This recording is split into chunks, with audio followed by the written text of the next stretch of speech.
Daria and I had been talking about this idea of holding a conference on this topic for quite some time. It was supposed to take place earlier in the year, but the war disrupted this. I was in Ukraine. I then went to Poland to do refugee work, and we felt that despite being delayed, this topic needed to be discussed, and it's more relevant than ever, unfortunately. That being said, we have a great 2 days of speakers lined up, great topics that are going to push us and challenge us to see this topic in new ways. And I hope that robust discussion over the next 2 days will follow as well. So with that, I want to just also point out a couple of things for presenters. We will have 3 panelists roughly on each panel and a discussant. We ask that each of you keep your presentations to about 15 minutes, please. And the discussant, we would kindly ask, if you are a discussant on a panel, to please monitor the time and keep the panelists at the appropriate speaking time. We have a little bit of flexibility, so if you go over 15 minutes, just a little bit, it's okay, but 15 minutes would be ideal. After the panels, we will open it up for comments and from the discussant, and then from the audience, you can ask questions. Each panel will also be streamed live on Zoom, and they will be recorded. And so we have an audience as well that will be able to ask and submit questions, and we will read those aloud.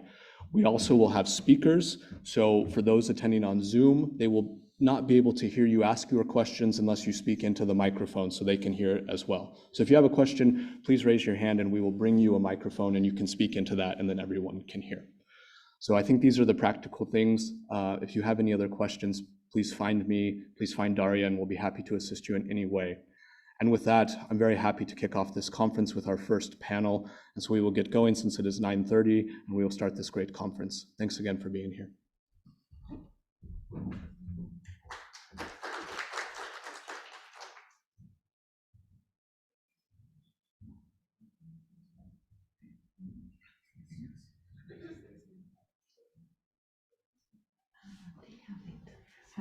How do we switch the slide? I think there's something. That's what they told. Henry is doing you. Discussant. Good.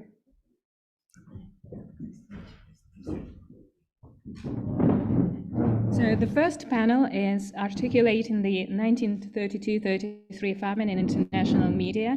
We have 3 speakers: Henry Prown, Rosa Alvarez-Klee, and Olga Andriewsky, with discussant Ray Gamache. And you can find all the bios in the program of the presenters and the discussants. So I'm inviting Henry Prown to the lectern.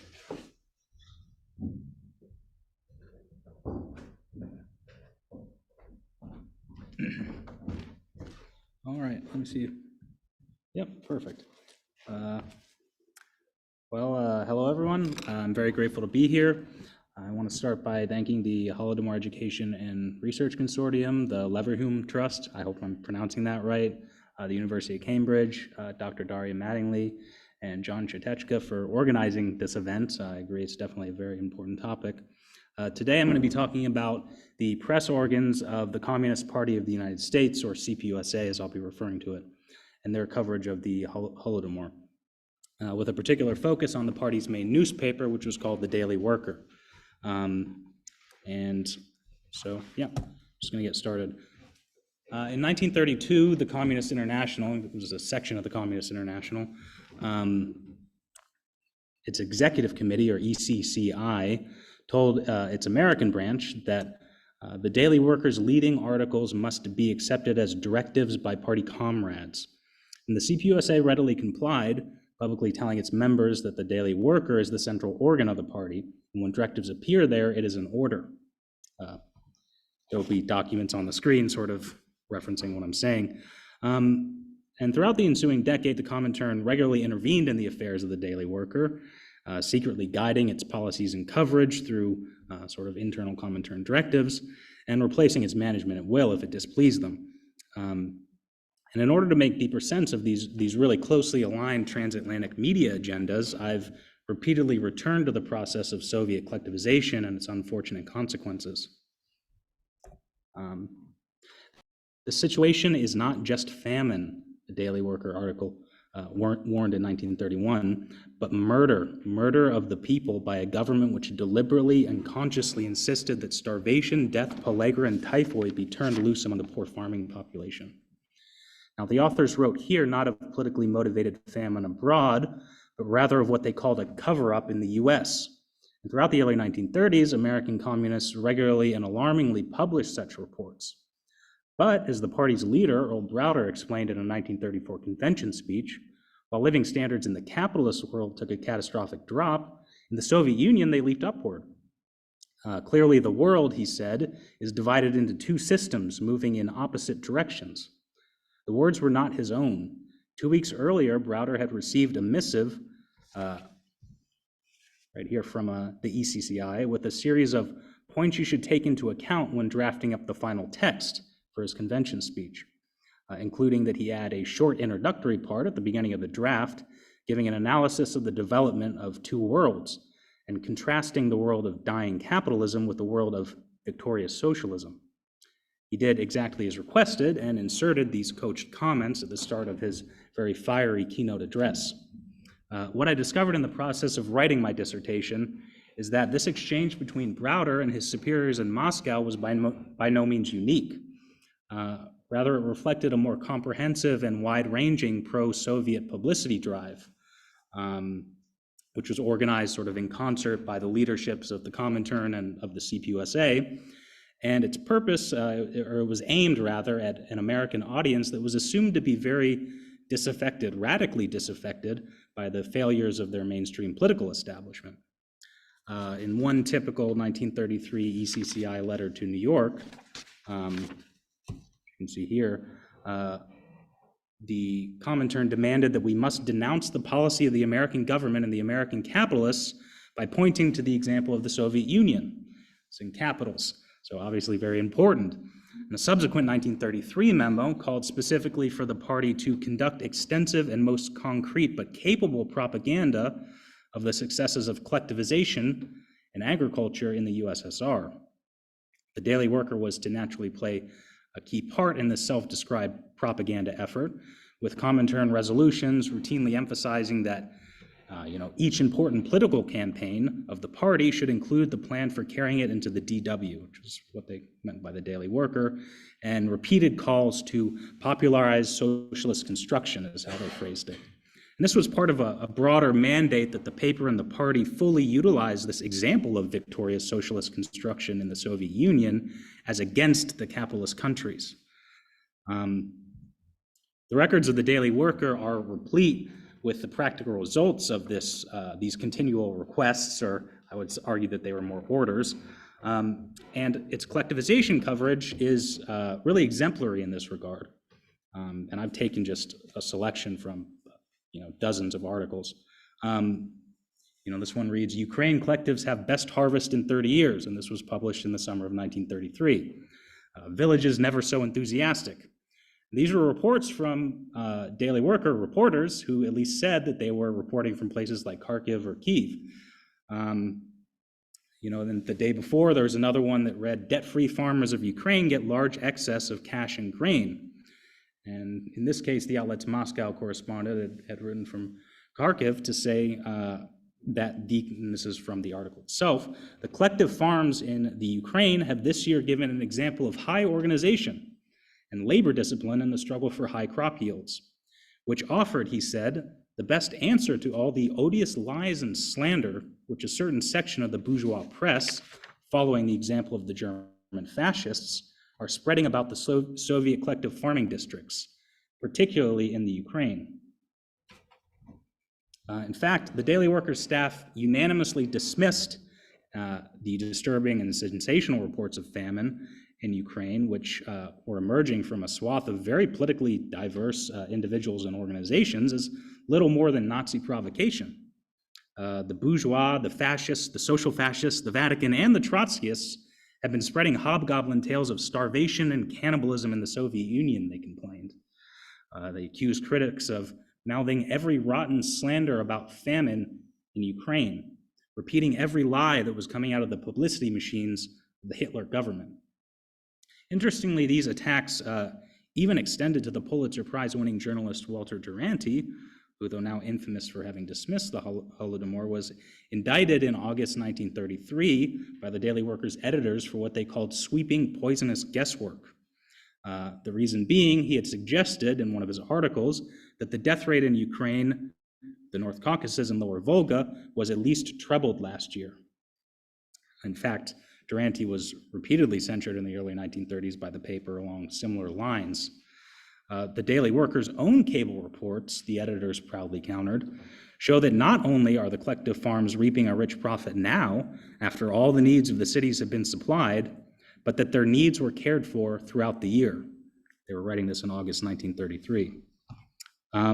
These optimistic, they called them cable reports, about Soviet food surpluses, along with the attendant broadsides against famine whistleblowers and the accompanying laudatory pro-collectivization articles, made frequent appearances in the Daily Worker throughout the later half, particularly in 1933, and then into 1934 and 1935. Unsurprisingly, the Comintern itself played a relatively significant part, I would argue, in directing this very active media blitz, mandating in the spring of 1933, this is from May, as the story broke internationally, that in this connection, it must be increasingly explained that the collective farm system was necessary and superior. The collectivization took place voluntarily.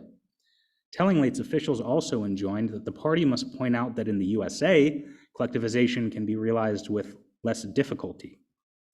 This rather roundabout admission that collectivization in the Soviet Union had proceeded with difficulty appears to be the nearest that these contemporaneous communications ever came to discussing the Holodomor itself. This is consistent with the findings of the historian Anne Applebaum, who, in her accounting of the tragedy, observed that communists referred to problems or difficulties, but very rarely to famine. It is striking how rarely the term was used. Regardless, by the start of 1935, the paper's leading editorialist, a guy named Michael Gold, who's a famous novelist, was summarizing conclusively that far from there being any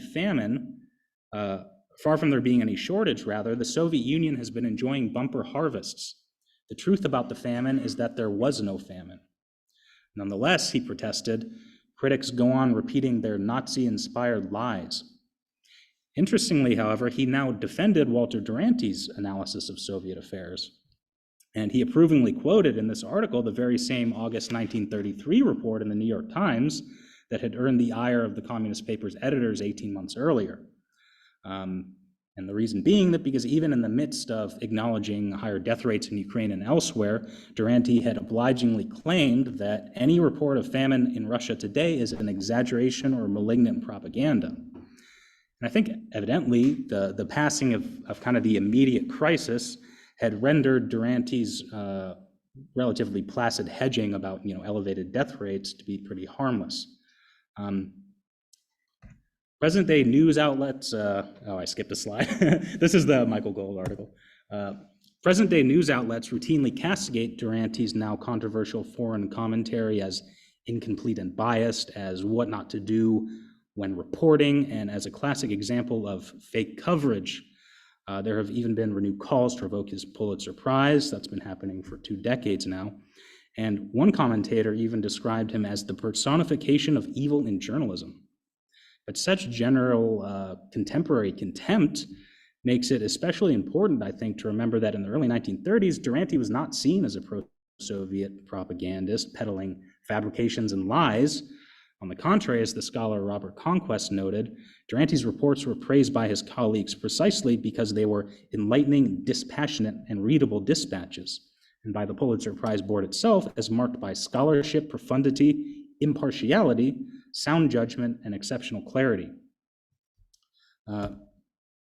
Viewed within what I would call like the broader context of Depression-era America's really diverse media and political spectrum, Duranty's kind of downplaying and dismissal of the Holodomor signaled only one narrative frequency in this kind of denialist continuum that ranged from the Roosevelt administration's sort of diplomatically motivated silence on the issue all the way through to the CPUSA's very explicit and ideologically motivated refutations of any and all reports of starvation. Occasionally these signals clashed, but more often than not, they proved mutually reinforcing. The Daily Worker's hostility to Duranty's fairly docile reporting, which was repeatedly described as subtle poison by the paper's pundits, strengthened his centrist credentials, and his equivocations could then later be used by the communist outlet itself to basically bolster their negationist account of the tragedy. But if the knowledge and complicity of Duranty in serving as a mouthpiece for Stalin's falsehoods, as one recent article put it, is now pretty widely accepted, the covert and really not so covert cooperation and collaboration of the CPUSA's press organs in the very pervasive dissemination of Stalinist propaganda on the famine and on kind of other major atrocities like the Great Purge remains, I would argue, an understudied subject. Yet in order to understand why what the journalist Eugene Lyons called the conspiracy of silence around the famine became so powerful and enduring, I think it's vital that we acknowledge the role played by American communists. After all, the CPUSA, and here's a picture of a CPUSA march, of the 1930s was not the hapless, persecuted fringe sect for which it would become known in later decades. Rather, as both its detractors and admirers have readily acknowledged, the party represented a deeply influential cultural, if not political, force. And this can be seen most visibly, I would say, in the relationships that it maintained and cultivated with non-communist journalists, intellectuals, and artists of the era, many of whom boosted the party's rejectionist line on the Holodomor. The starkest examples of this advocacy can actually be found in communist media outlets themselves. On April 17th, 1935, the Daily Worker's front page featured a stunning collection of testimonials from what they called prominent socialists and liberals who have visited the Soviet Union. And this was gathered in response to a series of reports by Jewish Daily Forward editor Harry Lang on the famine in Ukraine, which had then later been published, some of which in Hearst newspapers, which was a conservative, he was a conservative sort of mogul at the time. The most surprising contributor to this refutation was undoubtedly the well-respected and highly influential theologian Reinhold Niebuhr, who later became famous for inspiring presidents from JFK to Barack Obama. And Niebuhr censored Lang for accepting the Hearst propaganda in regards to Russian starvation.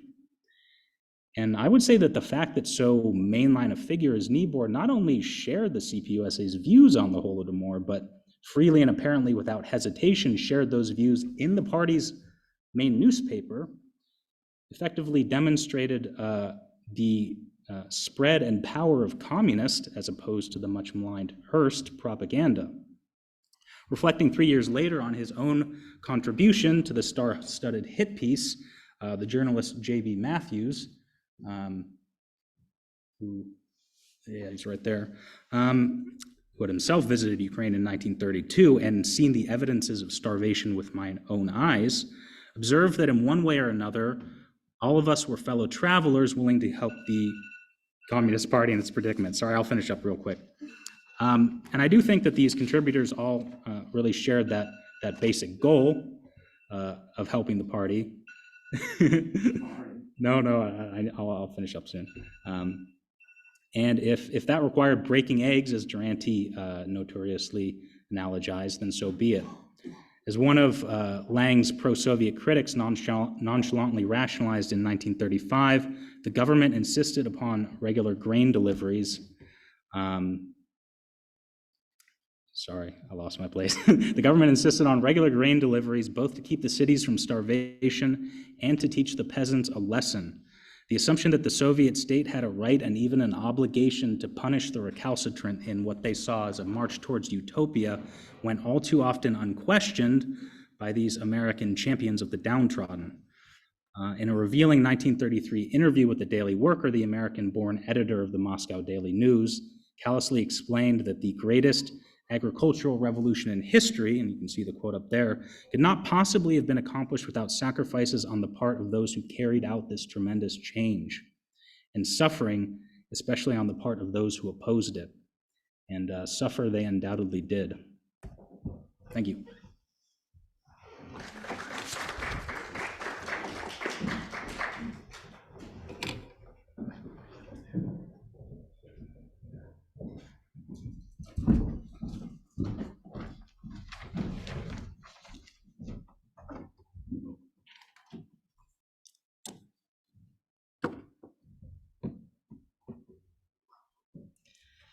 Good morning. Well, first of all, thank you for the invitation to present our work. This is a research that me and Irina Scooby are doing on the unseen famine in Soviet Ukraine, the Holodomor thought to the Spanish eyes. So this is a research that it has also been founded by the Holodomor Research and Education Consortium, so we appreciate that as well. This research falls into the context of previous studies from a global perspective of the Holodomor. So as many of you are familiar, there's been a lot of publications regarding what was the perspective of the Holodomor during the time in some countries in Europe and also in the US, in Canada, in Argentina.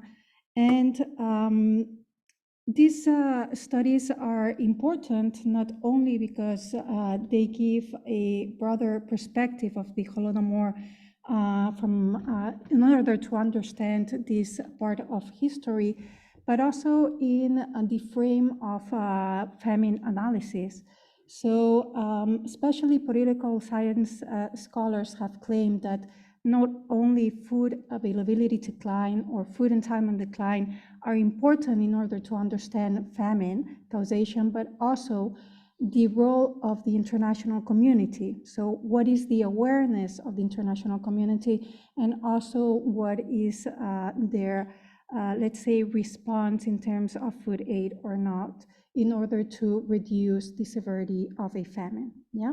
So in this context, some previous studies have claimed that there was awareness of this famine in Ukraine during the time, but that there was some kind of silence, or there was no intervention due to the economic context of the time and also to diplomatic relations within the Soviet or with the Soviet Union. In this context, we are studying the perspective of Spain, Republican Spain. Yeah.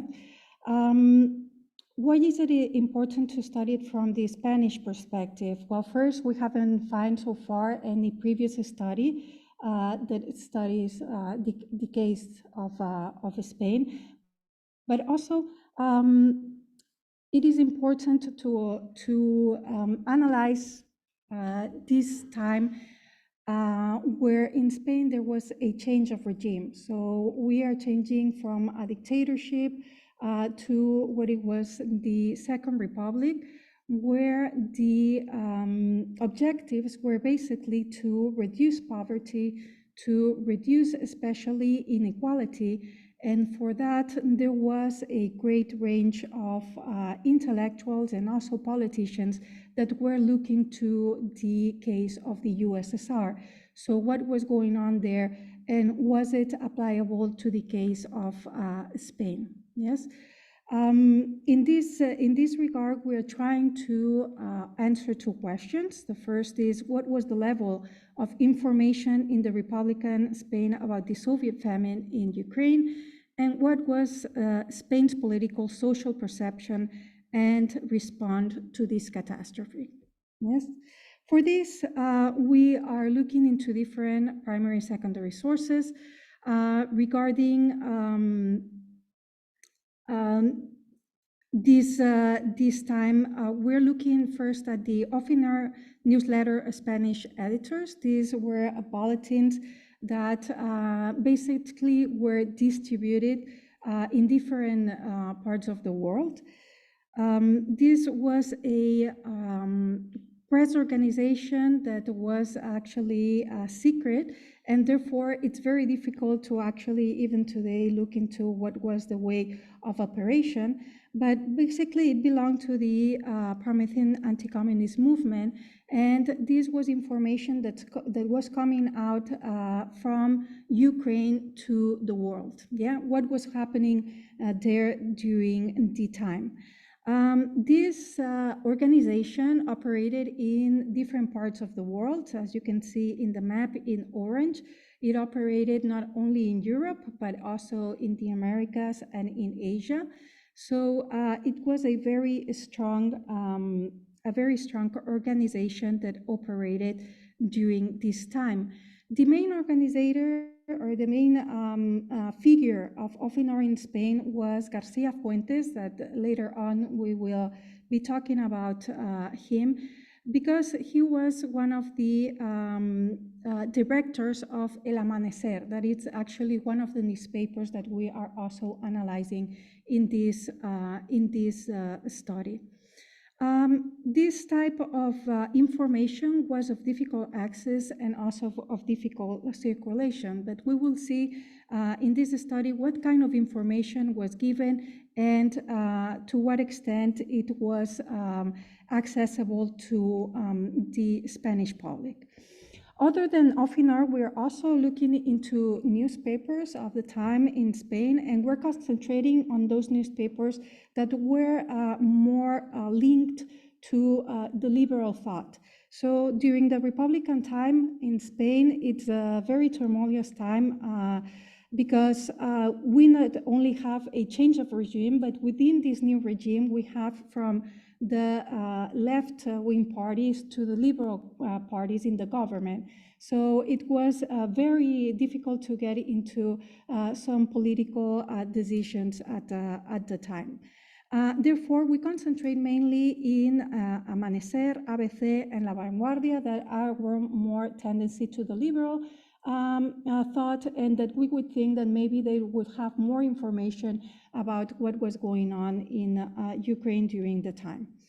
Also, we analyzed the parliamentary archive in the regard to the debate about the agrarian reform. This was one of the most important political debates at the time. In previous times in Spain, there was a great privatization of the land and therefore great inequality. So this was something that really was aimed to change during this time. And for this, therefore, we're looking into what was the debate of this agrarian reform, because of course, there was a great input of what was happening in the Soviet Union as an alternative to change in Spain. And finally, we look at the archives of the Republican Pavilion in Barcelona, which basically are letters and publications from intellectuals and politicians that were traveling to the USSR during the time. So we're analyzing over 15 intellectuals and politicians from different perspectives or different intellectuals or political thought, so from anarchists to liberals, and therefore we're aiming to seek some information about what was going on in Ukraine during that time. So what are the findings for the Ofinor newsletters? Basically, we find that there was a great information about what was going on in Ukraine. We don't only have information about in terms of prices, in terms of the lack of food, in terms of repression, but it was very specific about the famine that was going on there. They also specify that this famine was in other regions in the Soviet Union, but mainly in the area of Ukraine. And also, there was a very specific information about people dying of hunger and also about the repression in this area because of the protests that were going on at that time. Yes. So in this sense, we have this information that was entering into Spain in regards to the Holodomor.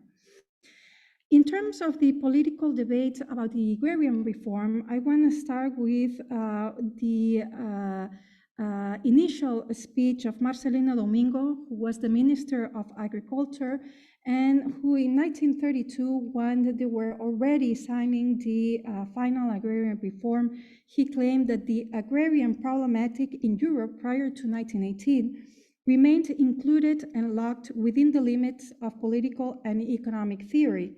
In 1918, with the success of the Russian Revolution, the agrarian problematic ceased to be portrayed as a theoretical matter to a question of forced resolution before the eyes of all Europeans sensible to the agrarian problematic. So basically, the claim of the left parties during the time was that there should be a change towards a greater power to the farmers. It was a very, as I was mentioning, unequal area, especially the agrarian areas in the south of Spain. And this was one of the political speeches at the time. In the liberal wing, they were also claiming that there should be an agrarian reform, but let's say the objectives were different, were basically to prevent a revolution such as it happened in Russia, and that it led to the Soviet Union. So the debate between all these parties was very harsh. Now, there is, let's say, information, especially from the liberal wings, about the danger of changing towards a more collectivization type of economy in the agrarian sector. However, there is no reference at all to what was happening in Ukraine in regards to the famine, which we would think that this was some type of information that they could use in their speech. Now, as for the Spanish press, we have analyzed two of the three newspapers that we have mentioned before. And we want to concentrate in the case of Amanecer. For ABC, we analyze, and there is no information at all about what was going on in Ukraine. We have reference to the famine, but it's going to be in the late 40s, beginning of the 1950s, where it was already the Franco's regime, and where actually there was paradoxically a famine going on in Spain. But in the early 1930s, there is no reference in ABC, and only in Amanecer, where, as I mentioned, it was the director of Ofinor at that time, there is only one article that makes reference about the situation in Ukraine, but never to the extent of expressing the word famine. His most critiques is regarding the World Congress Against the Imperialist War in Amsterdam in 1932, where basically there was a great criticism from the imperialists, the English imperialism in India, or the Spanish and French imperialism in North Africa. However, there was no reference about what was going on in the Soviet Union. He claims that there was a small delegation of Ukrainians that actually were aiming to talk about what was going on in Ukraine at the time, but they were not allowed to talk during the Congress. And his main critique was that not even the international press was referring to this fact of not allowing this Ukrainian delegation to talk about their situation. He claims that the reason to why this was prohibited was basically because this conference was mainly organized by Bolshevik, but also because many countries, Western countries, were not willing to get into other countries' situation because they were trying to prevent a second World War during the time, taking into account that it had been only a few years that some years that the First World War had finished. Now, interestingly, Garcia only refers to Ukraine, the situation as Ukraine, as we can see in this quote. From this moment on, Moscow begins to carry out a violent campaign among the Ukrainian peasants. It is here that the revolution would make Ukrainian germinate the cluster of mysteries and misfortunes that it is today. That is, the country that, due to its strange agricultural fertility, was once called Granary of Europe. So once again, he refers to the situation of Ukraine, but no direct reference to the famine. Now, in terms of the correspondence of travelers to the Soviet Union, as I was mentioning, we are investigating and analyzing different figures. And in this sense, the only reference that we see about the famine is from Sanders. And this is a claim that the famine in Ukraine is basically a way to try to, or an invention of the anti-communist propaganda. Yeah, so once again, there is a silence about the famine during the time. Most of, or many of the travelers of that period actually have a we would say, to a certain extent, a positive thought of what was going on in the Soviet Union, but we also find people such as P. Suñé or Andriewsky that were very critics about the Soviet Union, especially about collectivization, but once again, there is no reference about this point, and maybe later on we can talk a little bit more about this. Now, why was overshadowed the famine in Spain? Basically, we would claim that it's because of the political and economic and social turmoil during the time. Also, the fact that there were these cultural activities between the Spanish and the Soviets during that time, that it claimed to have a very close relationship, and that the purpose was to actually show in Spain the great things that were going on in the Soviet Union, and also because there were diplomatic and military interests during that time. First, to open a trade agreement, which it never took place, but also later on the participation and the help of the Soviets during the civil war in Spain in 1936. Yeah? And additionally, of course, the international situation of protectionism and economic crisis during this time. So basically, as a conclusion to our two questions, first we would say that there was information about what was going on in Ukraine, but this information was mainly located to a very small share of the population, and therefore there was no knowledge or extended knowledge about the famine. And also, as for the second question, we would say that interestingly, it makes sense that some communist parties were not talking about what was going on in the Soviet Union during that time, but we would think that the liberal parties would refer more to that, since there was an interest to stop a collectivization movement and whatnot. However, we don't find this type of information, and maybe later on we can talk a little bit more about these findings. Well, thank you for your attention, and also I didn't mention before, but Irina Scooby is online, so later on in the discussions you can participate. Thank you very much.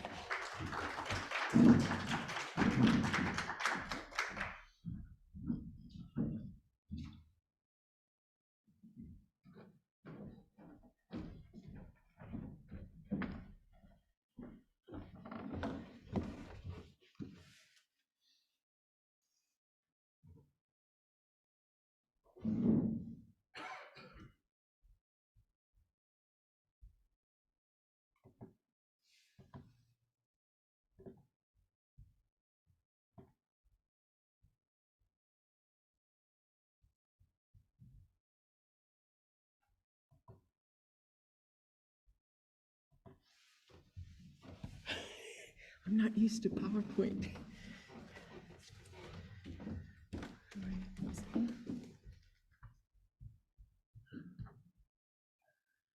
I think it's quite a large, yeah. It's just a large file, so it's taken. Take it down.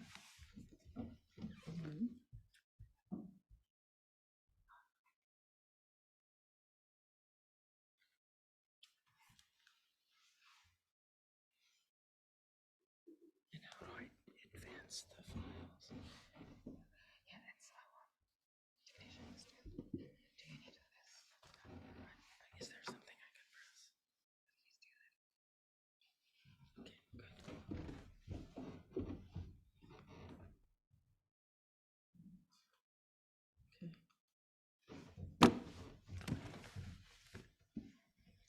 Well, I'd like to begin by thanking the organizers for putting together this conference. It's taken quite a long time for us to finally get together, but it's an important and good moment to do this. I want to continue this theme of what did the world know about the Holodomor. Recent research continues to challenge this notion, this idea of a hidden famine. There's ample evidence by now that Soviet denials notwithstanding, information was widely available to anybody who wanted to access it, and that official circles in the West were much better informed than originally assumed. That the famine wasn't so much hidden as it was ignored or rather deliberately muted in official Western circles. Perhaps the most overlooked and underutilized resource in this regard is the Ukrainian-language press. And here, of course, I'm referring to the press outside of Soviet Ukraine itself, although the Ukrainian-language press in Soviet Ukraine is also greatly underutilized. In this presentation, I'm going to talk about the Great Famine on the pages of Svoboda Liberty, the oldest and largest Ukrainian language newspaper in North America, and one of only 2 Ukrainian language dailies in North America. But first I have to begin with a few comments about the Ukrainian language press in North America. And that is that the emergence of this press was, of course, tied to the massive immigration of Ukrainians to the United States and Canada, which began before the First World War. By 1915, there were something like 750,000 Ukrainians of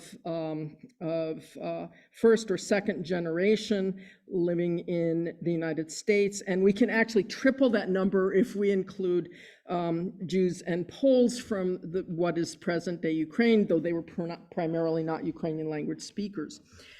Ukrainian immigrants came, and I'm sure this is familiar to most of you, but it's still worth emphasizing. They primarily came from Austria-Hungary, from Eastern Galicia, Halachina, Bukovina, and Transcarpathia. And then after the war, a second wave of immigrants arrived in the interwar era, approximately 100,000 new immigrants. Most of them, 60,000 to 70,000, went to Canada because of the restrictive immigration laws in the United States in the interwar period. Well, the second wave included a large number of immigrants from both Western and Eastern Ukraine who had been involved in the political struggles in Ukraine between 1917 and 1921. As a group, they were more highly educated and urban, as well as politically engaged and globally connected. This wave included former soldiers, diplomats, officers, political activists of various kinds. That is, they were part of a political immigration with strong and active links to colleagues and friends and family who remained in interwar Poland and Czechoslovakia, in Hungary, Romania, and Soviet Ukraine. Luka Meshuha, the editor of Svoboda, pictured here, was representative of this second wave. He had studied law at the University of Vienna. He had served in the Sich Rifle Regiment during the war. He had arrived in the United States in 1921 as an emissary from the Western Ukrainian People's Republic, from Zumin. Well, Svoboda was one of a number of Ukrainian language periodicals published during the interwar period. Periodicals ranging from communist, pro-Soviet, press on the left to conservative nationalist periodicals on the right. So a full spectrum of political views. Now, if we use the conventional categorization, Svoboda would have to be classified as a nationalist newspaper.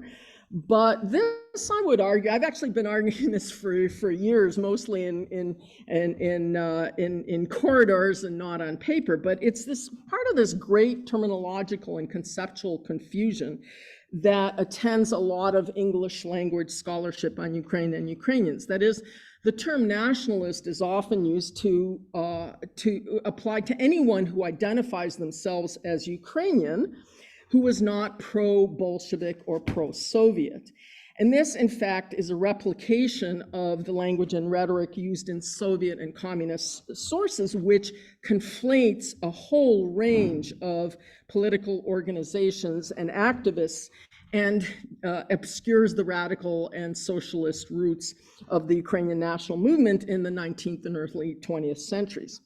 There were, of course, nationalists by the end of the 1920s. After all, the Organization of Ukrainian Nationalists was formed in Vienna in 1929. But there were also Ukrainian political activists who were socialists and national democrats who were progressive but not members of the Communist Party or pro-Soviet. I mention this because Svoboda, in fact, was remarkably ecumenical in this regard. During the interwar period, Correspondence included a number of socialists, someone like Mikhail Lozinsky, who in 1927 moved to the Soviet Union. He was later executed by the Soviet authorities in 1937.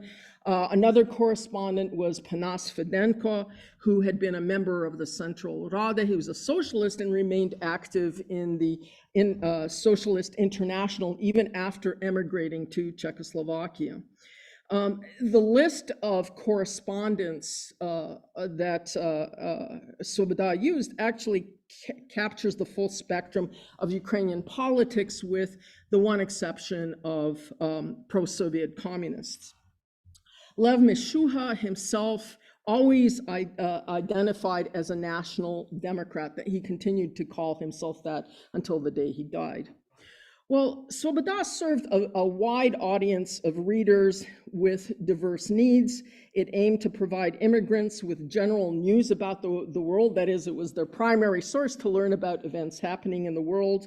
But Svoboda, of course, devoted a significant part of its coverage to the quote-unquote old country, to Poland, to Western Ukraine, but covered Czechoslovakia, Hungary, Romania, and Soviet Ukraine.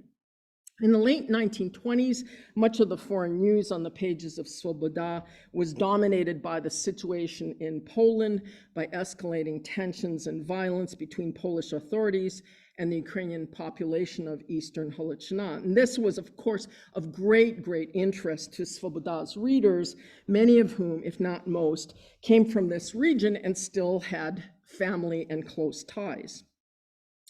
By 1929, however, the spotlight begins to shift with the reintroduction of forcible grain requisitioning and the subsequent collectivization drive. Events in Ukraine begin to take up more and more of the front page of Svoboda. At first, the newspaper focused on stories of peasant resistance, which were widely reported in the Soviet press at the time. Throughout 1929, stories of peasants being put on trial and executed for counter-revolutionary activity regularly appeared on the pages of Svoboda. And Svoboda, of course, is also paying close attention to the show trials and the arrests being conducted against the Ukrainian elite, most especially the trial of the Union for the Freedom of Ukraine, SVU, in March and April of 1930, as well as you can see from this headline from 1930, arrests of Ukrainian communists.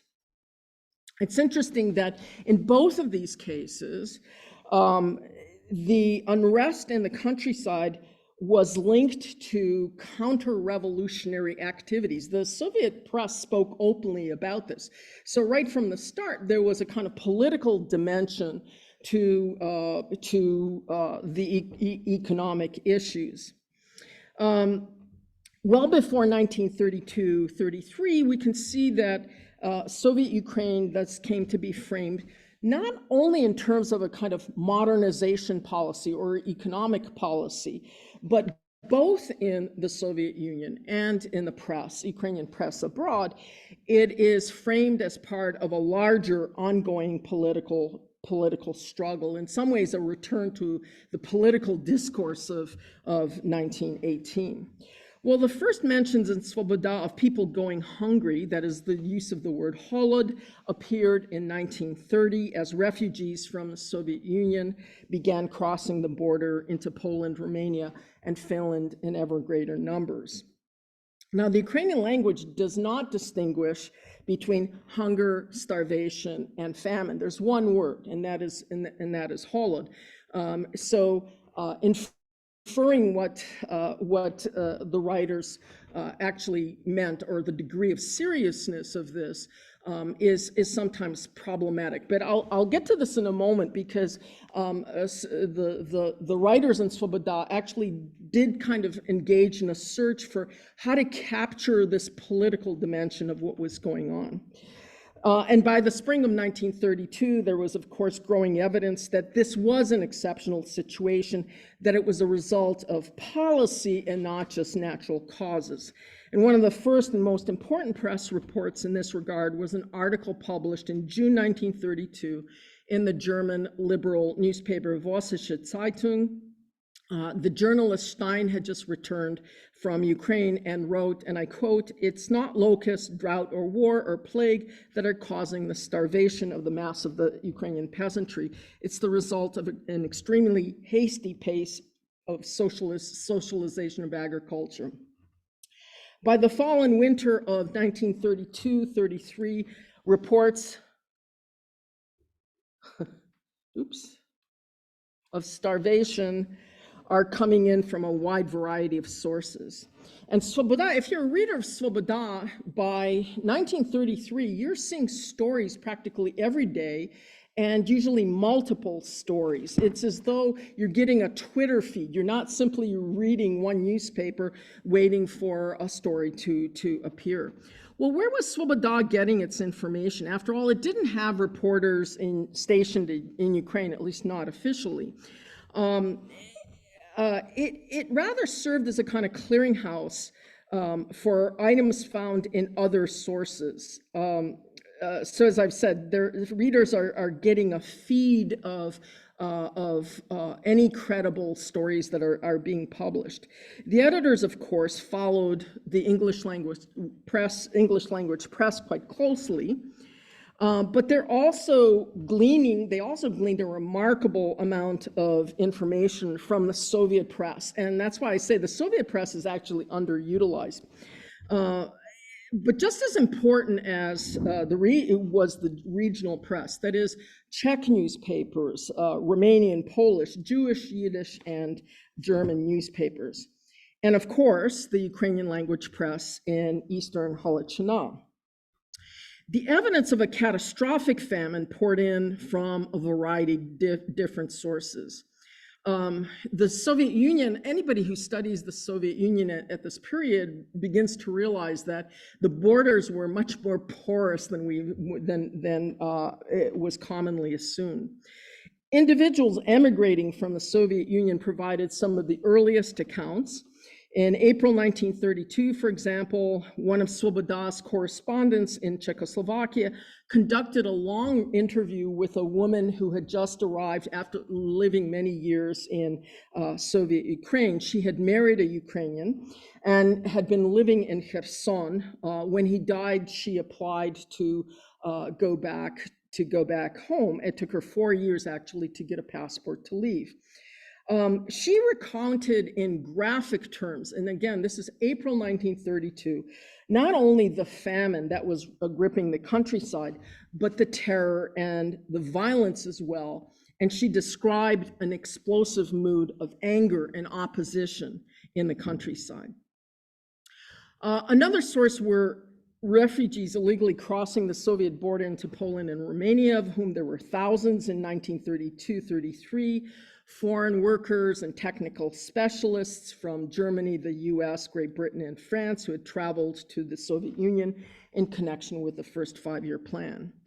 Even tourists were providing eyewitness testimonies. This is perhaps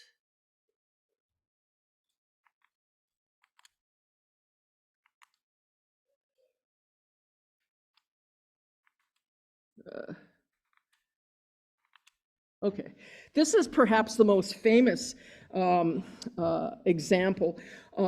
A Ukrainian-American couple, Marta Stebalo and her husband, traveled as tourists to Ukraine in the summer of 1933, where she discovered, much to her horror, that her mother and brothers had died in the famine, and about 150 people in her village had died as well. She had been a communist at the time of her trip. On her return, as she was traveling back home, she gave an interview to Le Matin in Paris. The US consul also interviewed her.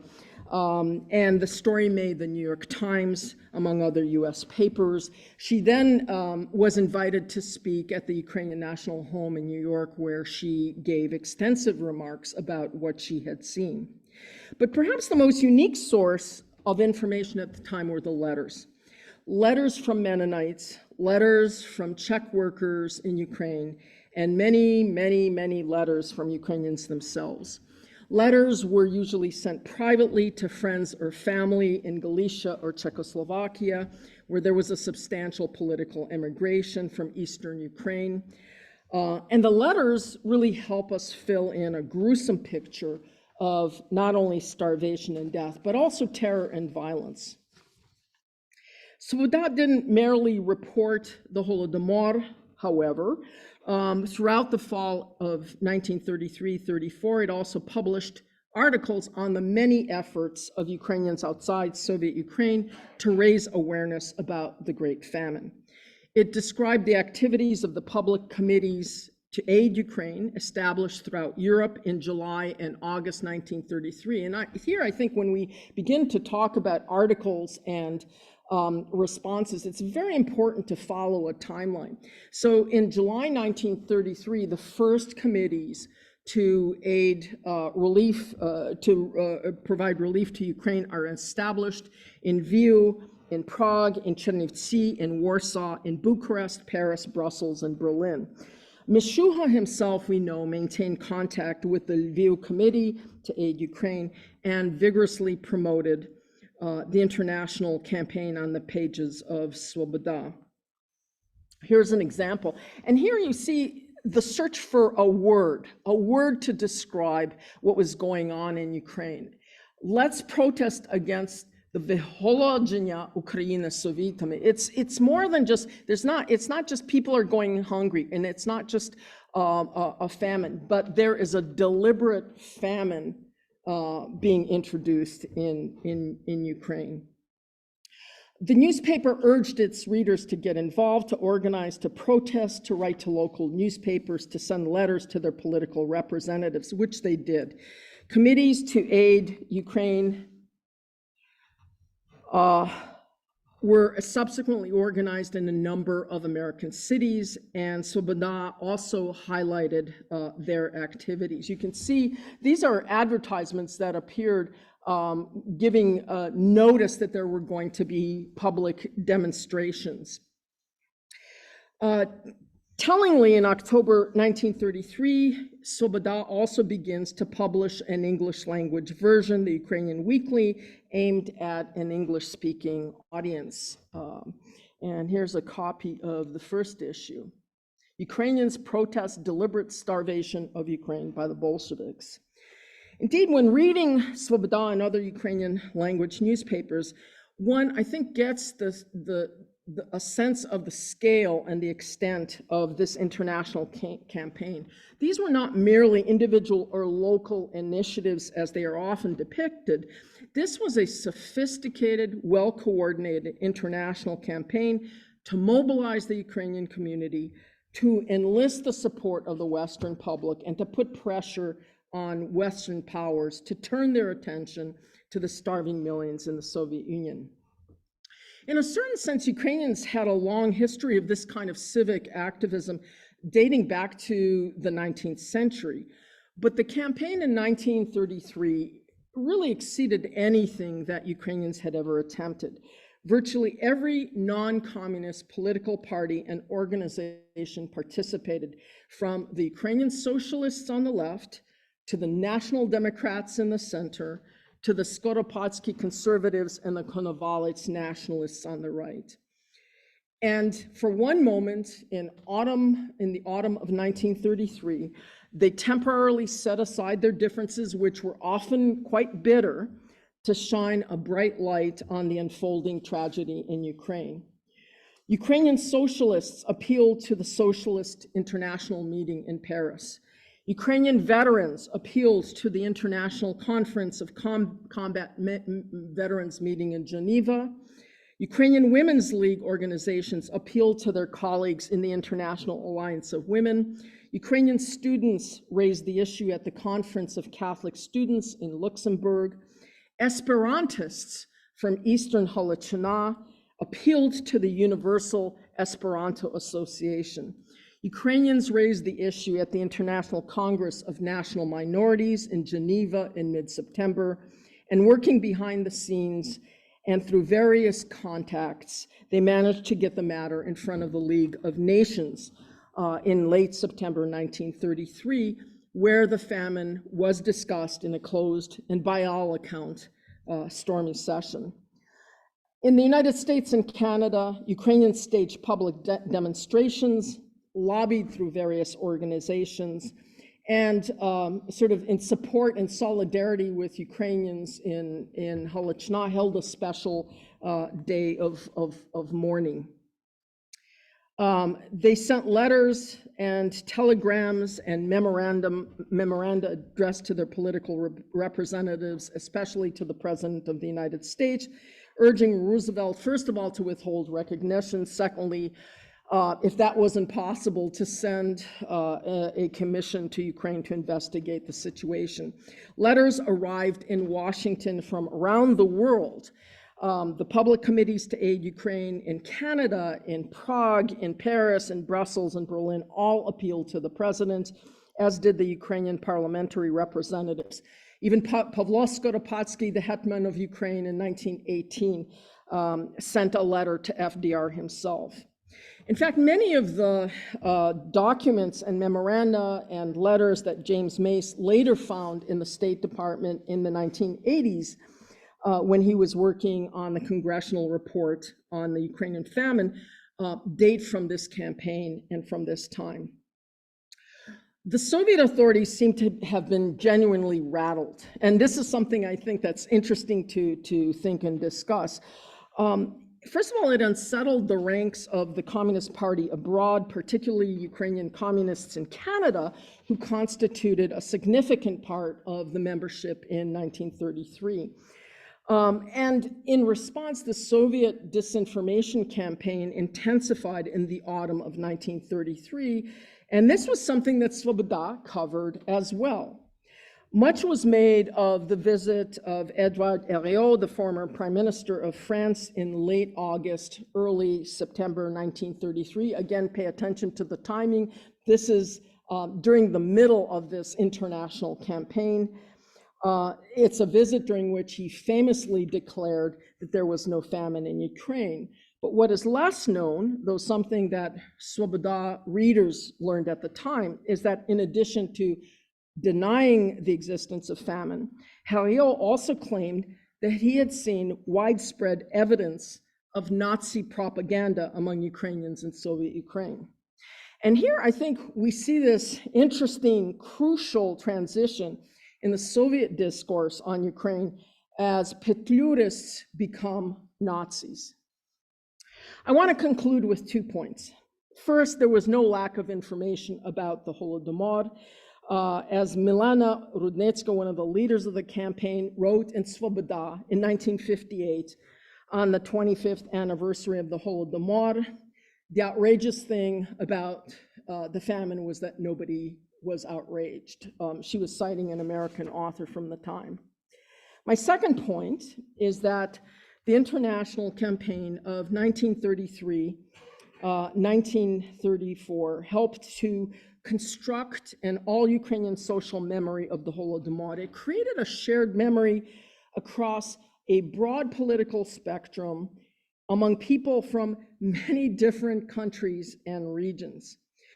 So when Ukrainian refugees from the Soviet Union first encountered Ukrainian refugees from Western Ukraine in the displaced persons camps in Germany of 1945, when Ukrainian refugees from Soviet Ukraine arrived in the United States and Canada, they were met with a certain degree of understanding by their fellow Ukrainians, whatever differences there were later notwithstanding.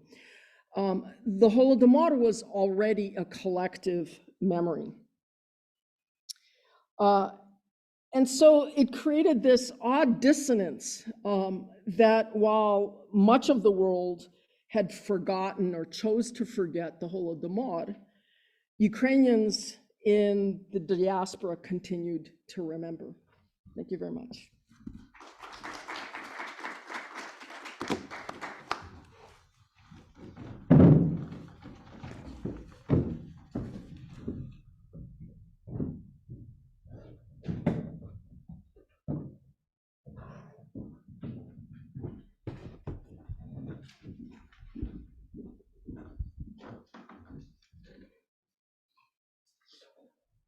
Good morning. As a discussant, I felt like my role was to review these fine papers and offer suggestions and critical comments.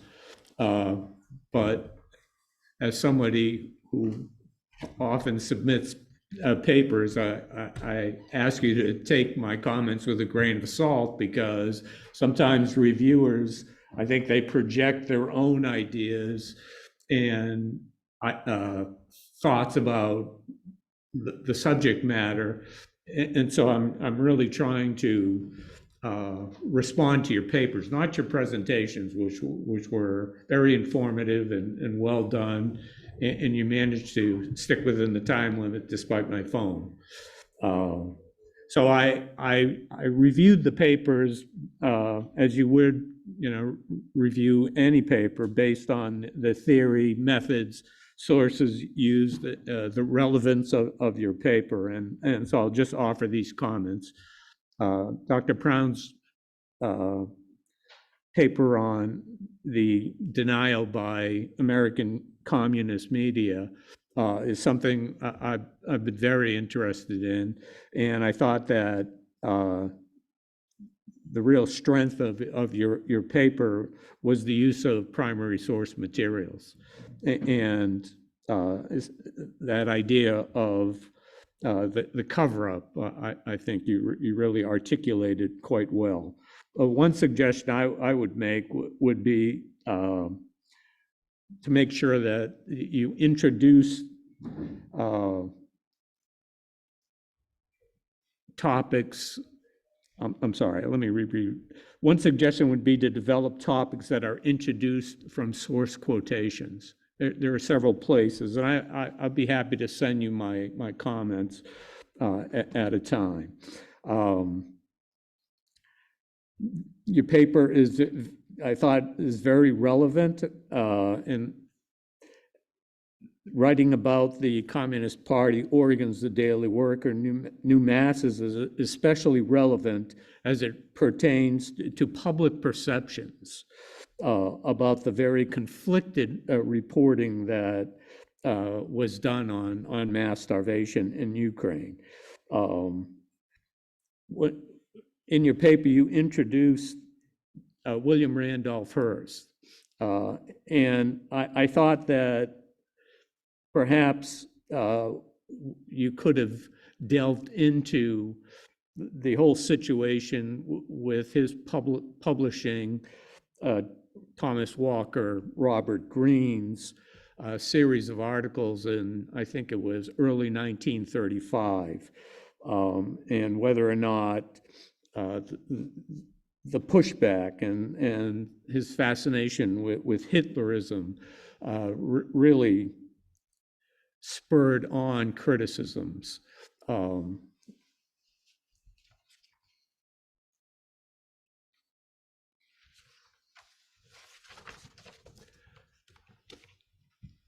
The paper on Spanish views of the Holodomor was very interesting to me because I've done work in terms of US recognition of the Soviet Union and how that impacted. And I think because Spain was the country that recognized the Soviet Union during this period first, I think it was in July 1933, that really keyed my looking at what you were trying to do. The importance of international relations as a starting point is introduced immediately and gave your paper a really solid foundation, establishing Spain's unique position in this time period also provided, I thought, very solid grounding.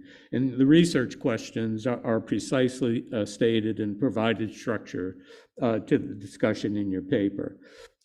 Your literature review was very apt and focused. And I really liked the way that you outlined the different historical perspectives, the center periphery, the totalitarian transmission belt method, and the transnational history. So I thought that was very well done. The analysis of the two Spanish newspapers, La Vanguardia and the Republicano, again, the only thing there I thought I wanted to see more primary source material, not just what the findings were, but to actually hear what was being written. Because I think as media historians, that's part of our role, certainly. As I said, I think Spain's position of not having diplomatic relations with the Soviet Union is one of the centralizing and unifying aspects of your paper. As again, that may be my own bias. In terms of your organization, I thought you introduced a great number of the factors and themes and topics, and each might serve as a chapter in a book. And I think that's what I got in reading your paper. I felt like I'm reading the outline of a book here. And perhaps there were too many topics covered. But again, that's me. You covered a great deal of information, and I think you answered your research questions quite well. In terms of the not so hidden famine, I really like that idea because it's been a point that I've been trying to make for years, and that is that this was known. And contemporaneous reports certainly verify what you were talking about. So the question then shifts to asking why press reports were ignored. And what were the factors? The idea of competing narratives is such an important starting point, and I think you get to that quite well as making the distinction between, that full bifurcation of Ukrainian language press being either pro-communist or pro-nationalist. And one analysis reveals that the ecumenism ranged across a wide spectrum of political beliefs. And again, I think you did that very well.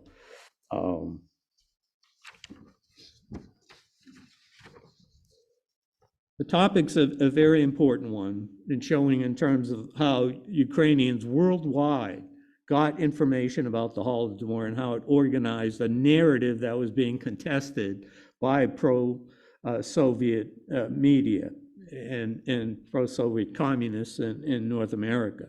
the foreign policies of the US, Canada, and most of Europe must be understood in order to understand why nothing was done to assuage conditions. And the fact that you brought up the international relief efforts is something that I'll be touching on in my paper this afternoon, but you did that very well. And perhaps organizing your paper around that central idea might be a way of bringing more focus to your paper. Thank you.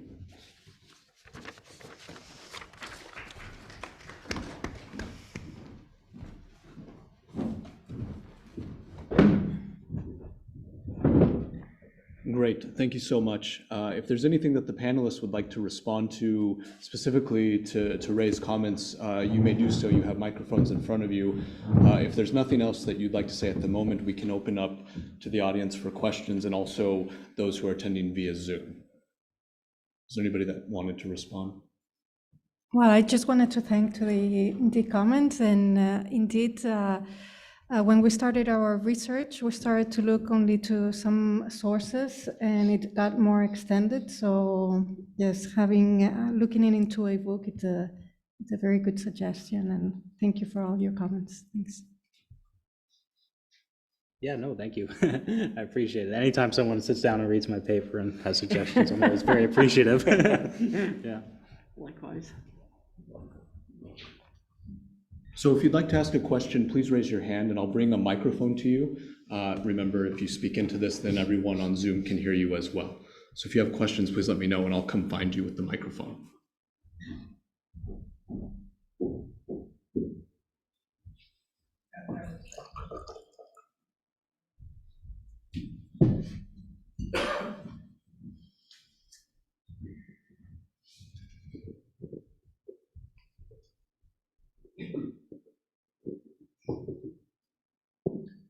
I'd just like to respond to the paper by Henry Prown about the CPUSA. And what you discovered and what you explained, that the CPUSA was just repeating the line of the Comintern and was doing that on the basis of instructions. That's not at all surprising. It was a section of the Comintern. So I thought the conclusions that you came to about the role of a CPUSA were entirely what was to be expected and not at all new. But what was interesting about the paper was the details that you found, the documents that you looked up and the quotations that you have. So you gave details and kind of scientific basis or historical basis to what basically was rather obvious. Thank you. Yeah, no, you're absolutely right that it's not new at all. And I guess sort of the context for that is coming from American Communist studies. For a very long time, the idea of the American Communist Party being an organ of the Soviet state almost was extremely controversial. Any notion that the Soviets were influencing what the American Communists were doing is very controversial. So the reason I'm sort of being very cautious and hedging and repeating what you say is very true is a very well-known thing. Is just it's sort of in reference to that longer kind of historiographical debate, basically. But yeah.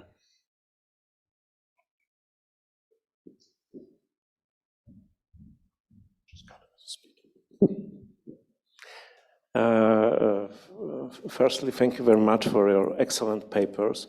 I have just a little comment to it.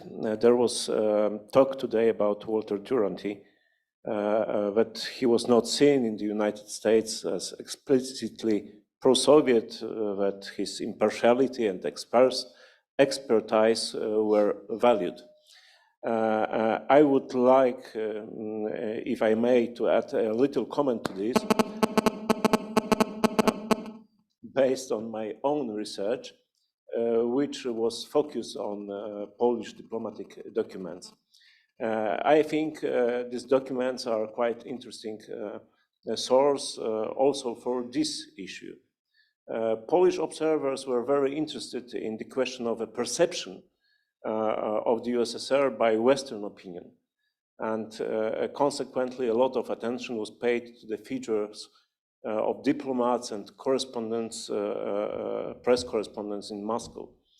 And Polish accounts also shed interesting light on the question of Duranty's alleged professionalism, objectivity, scientific research, and so on. Extremely critical opinions of him can be found, for example, in reports by the Polish mission in Washington from 1929, 1930. Already then, Poles had no doubt that Duranty was acting in bad faith and had probably been bribed by the Soviet authorities. And even more interesting opinions can be found in the reports coming out from Moscow, of course. And let me quote some telling phrases from the report by the Polish military attaché in Moscow, Kowalewski, from March 1931. It was sent in connection with Duranty's unexpected trip to Warsaw.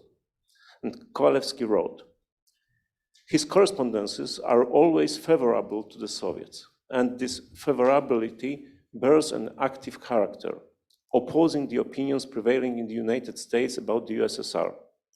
In conversations with him, it should be borne in mind that the relations which bind him to the Narkom Indio bear the character of the explicit cooperation, so that what is discussed with him will undoubtedly be repeated in Narkom Indio. And further, thanks to his proximity to the Soviet sphere, Duranty is well informed, but what he gives as information about the USSR always bears the character of inspiration. The term of inspiration meant in diplomatic jargon that Duranty was deliberately disseminating news from the Soviet sphere, from Soviet authorities. The aim of this report, I quoted, was to draw the attention of Polish counterintelligence to Duranty. According to a Polish diplomat, the American journalist had been sent to Warsaw by the Soviet authorities, wishing to gain in this way important information for the Narkom Indio, including on Polish possible war preparations. And I don't know if we have another minute. I could still quote a very telling passage from the 1929 report of the Polish mission in Washington about Duranty. This is, for a number of months now, Duranty's correspondences have evolved from his formerly characteristic, not devoid of benevolence towards the Bolshevik experiment, to a complete shift to the camp of supporters of the present regime in Russia.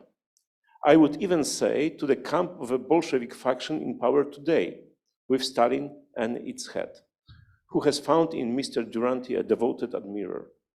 Not only do Mr. Duranty's correspondence today clearly aim at preparing the ground for the recognition of the Soviet government by the government of the United States, not only do they try to present favorably even the worst symptom of life in contemporary Russia, defending and justifying in a very skillful manner even the mass executions and the misery of the population which the Soviet government sacrifices at the altars of the Moloch of Piatiletka.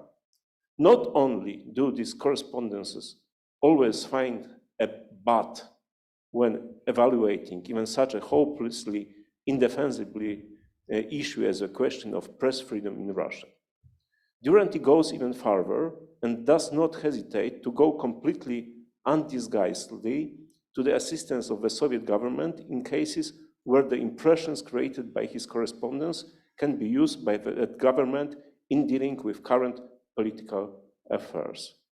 1929. Thank you. That's really fascinating. Wow. Yeah, I mean, they were kind of spot on. I mean, that's sort of something that's come out later, is his very close connections with the Soviet state. One thing that one American visitor commented in the late 30s when he met Durante is that Durante had a chauffeured limo. And you don't see many of those in Moscow in the late 1930s, so that made him very suspicious. But yeah, thank you for sharing those quotes. I might also mention that the New York Times almost replaced Durante in 1930 because they felt as if his reporting had become overly propagandistic for the Soviets. Yeah, and then they did with Denny in the mid-30s. Yeah. Any other questions?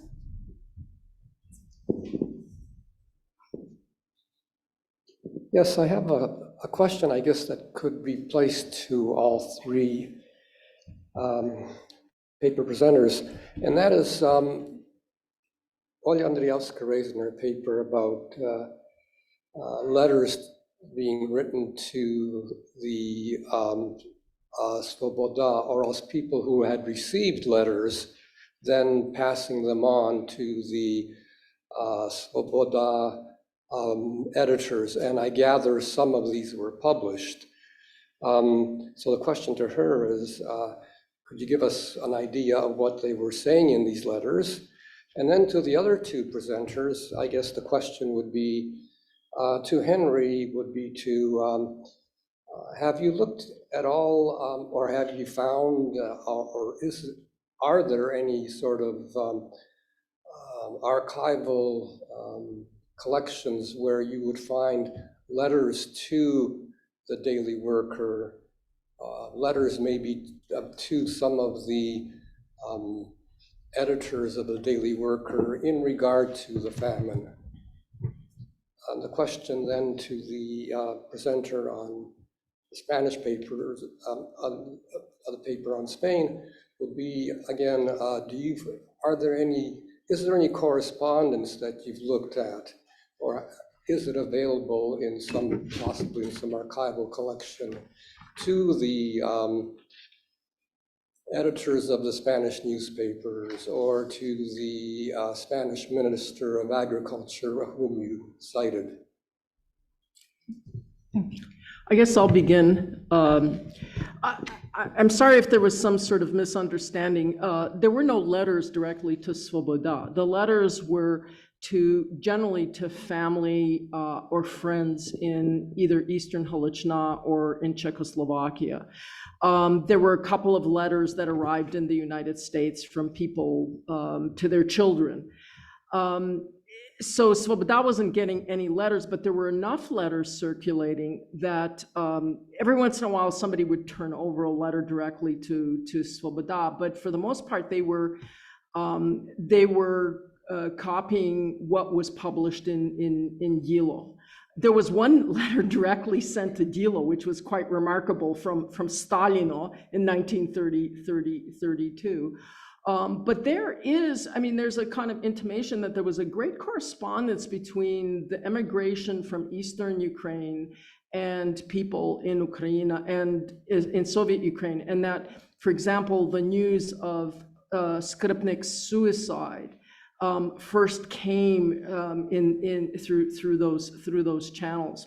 But as far as actually letters surviving, I have no idea. I haven't seen one. I haven't heard of any. So I mean, that's a great loss. But Svoboda, there were enough letters coming out to the West that Svoboda had a rubric called List z Ukrainy, letter from Ukraine, and every few days they would recount. They wouldn't quote it in its entirety, but they would recount the. And as I tried to emphasize in my talk, it was not just people are starving to death, but it was the violence and the terror that were always emphasized.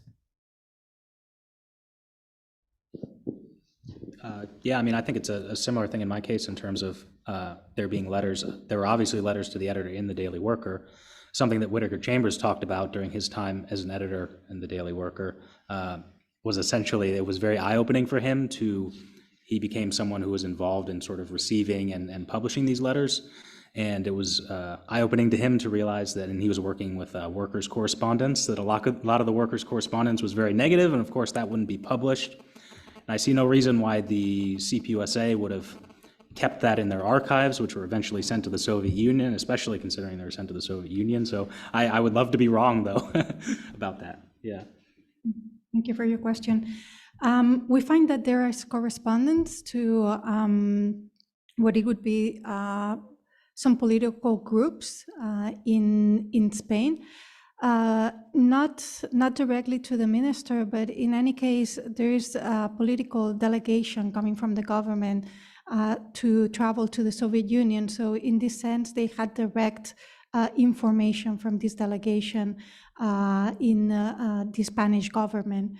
So this was a delegation that also was organized by different parties within the government. So not only from Madrid, but also Catalan and from different also political perspectives. So maybe not directly from correspondence, but directly by word, they had the information about what they had seen. Thank you. Sorry, I'd like to just thank all of you. This was absolutely brilliant, and I've learned so much in this hour. So thank you, it's absolutely invaluable. I wanted to comment on Dr. Andriewsky's presentation. I find your approach with letters absolutely, I'm absolutely delighted that you're using letters, and I was very happy to learn that letters informed local populations about what was happening with the Holodomor, because I know that letters coming from North America to Ukraine helped reinforce and better inform a growing evangelical movement that is of relevance for a very specific part of my research. And I knew about the exchange of information in that respect, and now I suppose I should have assumed that this was the case, but to see yet another immensely significant usefulness and application of correspondence, I find that just so precious and important. So thank you so much. And with regard to Edouard Uriot, I wanted to ask whether you've had the chance to see a film that was projected to him of his own exploration of Soviet Ukraine, because it recently came to my attention that the Soviet authorities had made such immense efforts to show him a very specific whitewashed experience of Ukraine during the Holodomor, and apparently they even lavishly dressed certain peasants and gave them lots of food and exposed him to this type of false experience across Ukraine. And then when he went to Moscow, they had camera crews following him around, and they made it a sort of a faux documentary film about his experience. And then they had this odd viewing in Moscow. So they basically showed him his own experience of having experienced the so-called Holodomor, which is just absolutely perverted in so many ways. But I'm very curious as to where this footage can be accessed and what it was like, and just if there's been any research on it. Irina Dmitrievich, I think is her name, has written an entire book about Ariel's visit. Dmitrishin. So she would be the person to, I think, to contact. I got interested in his visit largely because of the particular timing. That is, the Ukrainians around Europe sound the alarm about the famine in July and August. The Americans are negotiating with the Soviets about the recognition of the Soviet Union. And it's this critical moment, and suddenly he appears. And so that's what I was really interested in, but as far as sort of the details of his visit, I'm not the expert there. Mm-hmm. But thank you for telling me about the film. It sounds wild. Yeah. Thank you. Just a little comment about visit of Edouard Uriot. We have documents, Soviet documents about organizing this visit, and particularly it was organized against Ukrainian activity. So they are available at that documental series from Soviet and not only Soviet archives, Russian. Thank you.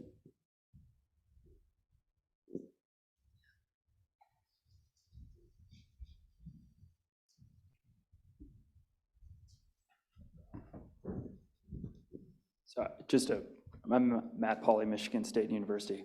I wanted to ask a question, if you wouldn't mind, when you said to the previous questioner, because I'm also interested in Iro's visit, when you said it was organized against Ukrainian activity, what did you mean by that? I'd like a little more information.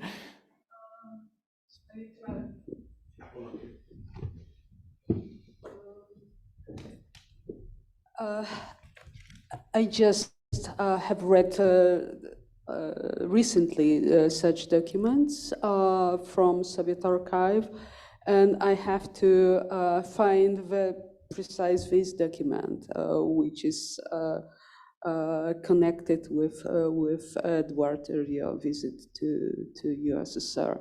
So sorry, I am not very precise now in answering your question, but I can find this document and pass it to you.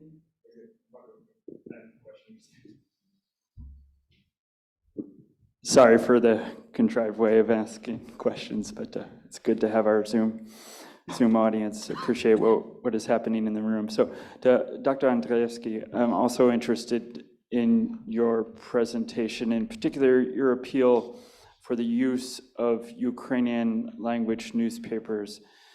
And I assume you meant newspapers published in Halichina, but also Soviet Ukrainian ones. So what would be your counsel for the way in which these newspapers might be used? Oh, there's so much to be done. I mean, starting with the Soviet press, I started looking at Pravda in 1932, 33, and I was astonished at the narrative there, which is so different from the presentation to a Western audience, in which the economics of the Soviet Union were presented in terms of this great industrialization, modernization program. If you read Pravda, what's so surprising, well, surprising to me, is that it is portrayed as a political conflict. Ukraine is not delivering the grain that it should, and they use Ukraine, they don't use Ukrainian SSR. Ukraine is the focus. Ukraine is coming short, and Ukraine is coming short because of the activities of the Petlurists and the whites. It's a completely different discourse, and that really needs to be tackled first and foremost, and the Soviet Ukrainian press. The Ukrainian language communist press in the West is also very interesting. It was something I wish I could have had more time to talk about, but the editors of the Ukrainsky Robitnichi Visti in Winnipeg, the editor Danilo Lobai, in 1933 is so upset about all of these stories about the famine in Ukraine that he wants to write about it, and he's told he cannot. And eventually, and they had all these contexts. I mean, people like Irchan, who had been in Canada, who he knew, who had gone back to Ukraine and had been arrested. And when Irchan was arrested, there was a group of 30 Ukrainian communists who quit the party, So all of that needs much more investigation. And the other pitch I would put in is for the press in Czechoslovakia.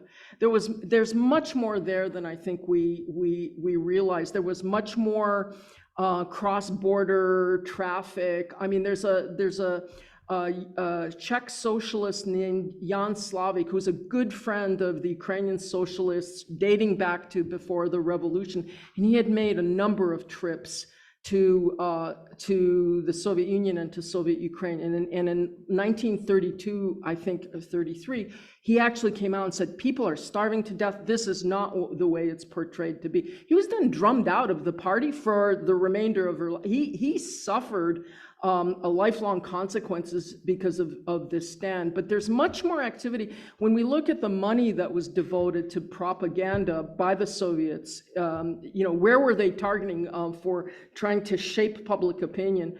Poland, of course, was number one. The United States and Czechoslovakia was really important. That's where the Ukrainian political immigration is. So there's loads, and in Romania as well, there's loads of work to be done. The kind of discourse analysis that you've been doing needs to be done really broadly. If there are no more questions, I will use my prerogative as a moderator and ask a question myself. Thank you to all panelists, because your papers talk to each other. And it seems that in case of Olga's and Henry's paper, that information was there. It depended who was using it and to what ends.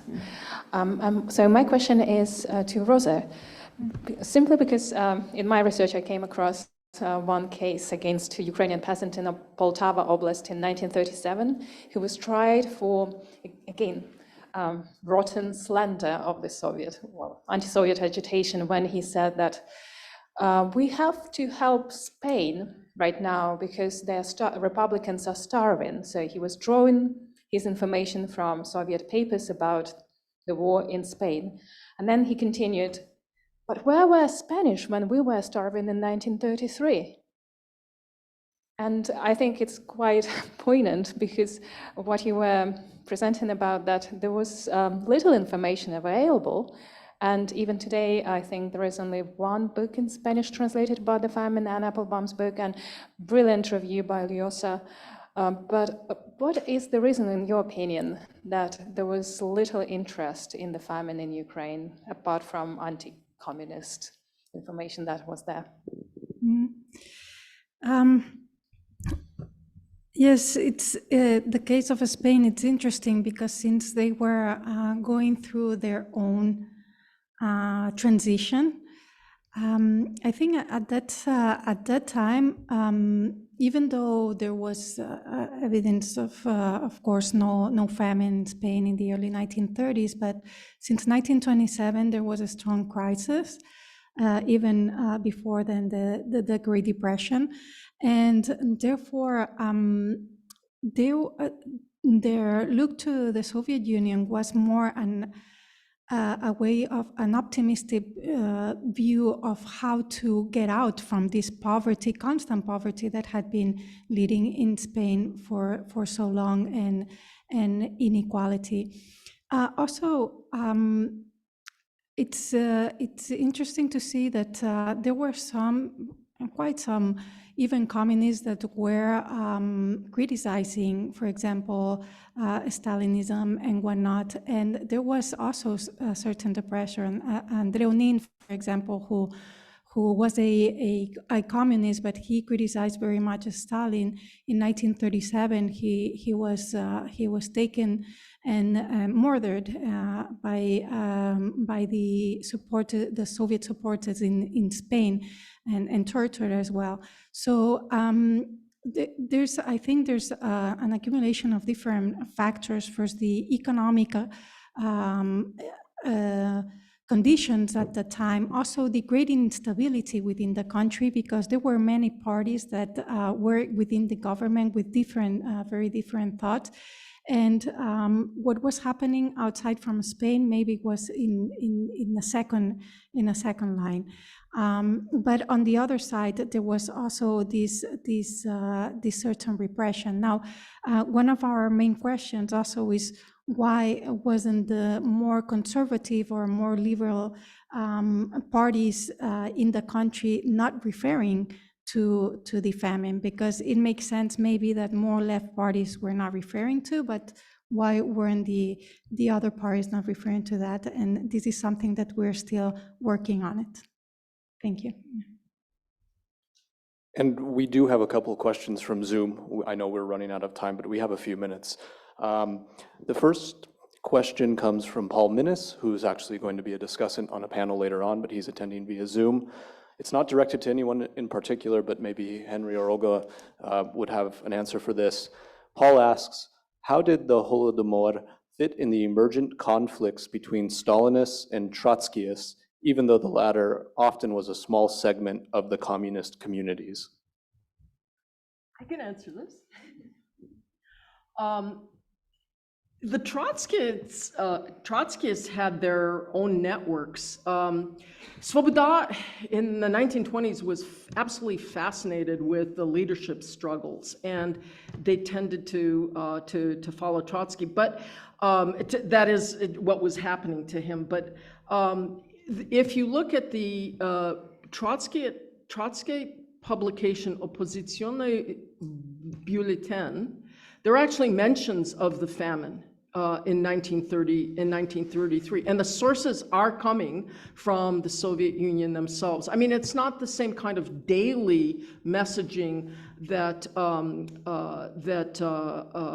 readers of Svoboda are getting, but there is mention of it, and there's talk of it being specifically Ukrainian. And I think there's one article in which it says Moscow right now is full of Ukrainians fleeing from starvation.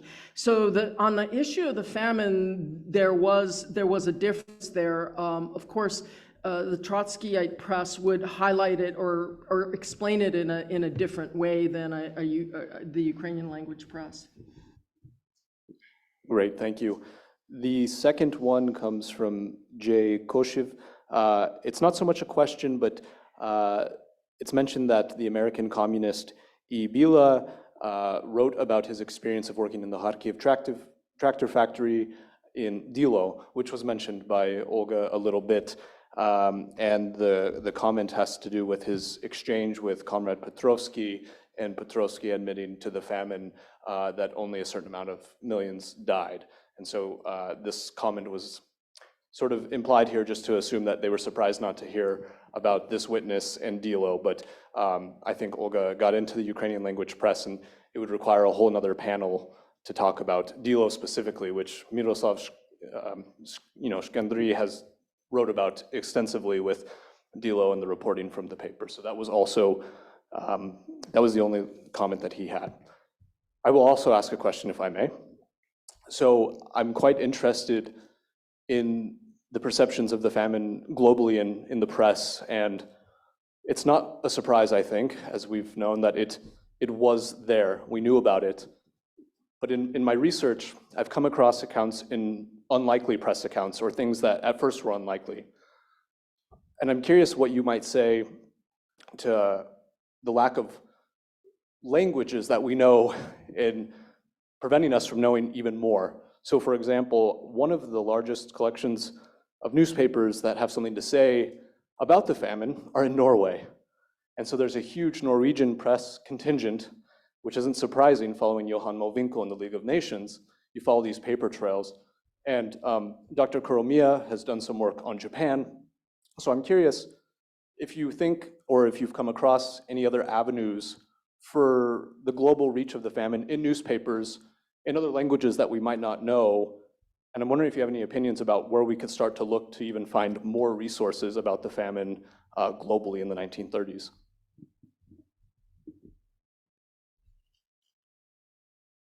Yeah, I'm the wrong person to ask. I mean, the reason I work with the Daily Worker is because the American communists in the early 1930s were basically told by the Comintern, you have too many immigrants in your ranks. We want you to turn and focus on what they called Native Americans, meaning both sort of white and black working class people. So that's sort of the reason I look at that. But yeah, I'd be very curious to know what other countries, and within those countries, the different, I think you're talking about, looking at Soviet media is very interesting. What were other Soviet republics saying? I think something like that would be interesting to look at. Well, I think it's interesting to your point on American, the Daily Worker, because we talk about the New York Times, and there's iterations of what go into the big papers and smaller papers all across the U.S. during this time. But something that actually hasn't been explored that deserves its own topic are local farming community newspapers in the U.S. And they were following the famine really closely because of grain prices and agricultural economies.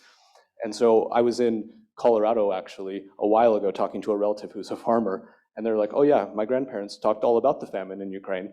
in the 1930s, and it's because they were writing in the local papers. So I think it does have something to say about the expansion in the United States alone. I think there are far more media sources to consult. It's just going to take looking at different places. So I think your work's very valuable in that way. I wanted to point out also, in the case of INOR, which was not a press release, but there were these bulletins with all this information and operated in different parts of the world. Also, they had a great link in China. And that's very interesting because, of course, during that time, there was the Civil War. So there was this confrontation between communists and the National Party.